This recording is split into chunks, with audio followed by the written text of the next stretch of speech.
Min kære lille søs, du har vist været høs. Jeg ved slet ikke, hvad jeg skal sige.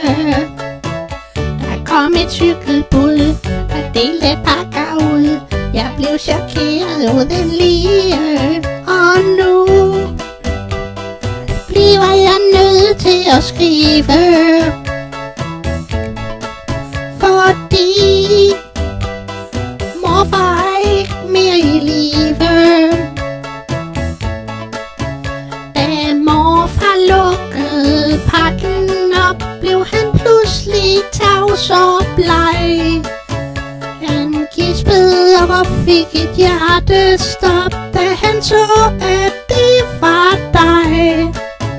Din mor har mig desuden fortalt, du skal i retten for brandstifteri. Og nu har jeg så set dig uden pli i Ekstrabladet på side 9. De unge nu om dagen skulle have en huskekage og lære lidt af takt og tone. For nu er mormor vred, mit knæ er gået af led. Jeg er en olmerbitter kone. Og nu, hvor du er sat i forvaring, har jeg hævet din børneopsparing. Da morfar lukkede pakken op, blev han pludselig tavs og bleg. Han gispede og fik et hjertestop, da han så, at det var dig. Din mor har mig desuden fortalt, du skal i retten for brandstifteri. Og nu har jeg så set dig uden pli i Ekstrabladet på side 9. Du har været både fræk og slem mod mig.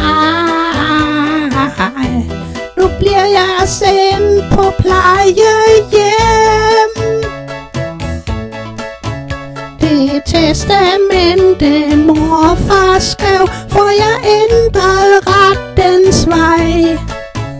Og du får snart et lille brev, der bliver ikke en kling til dig.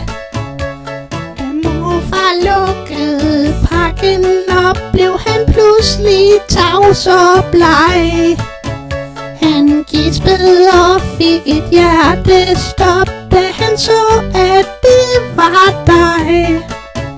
Din mor har mig desuden fortalt, du skal i retten for brandstifteri. Og nu har jeg så set dig uden pli. Og nu har jeg så set dig uden pli. Og nu har jeg så set dig uden pli i Ekstrabladet på side 9.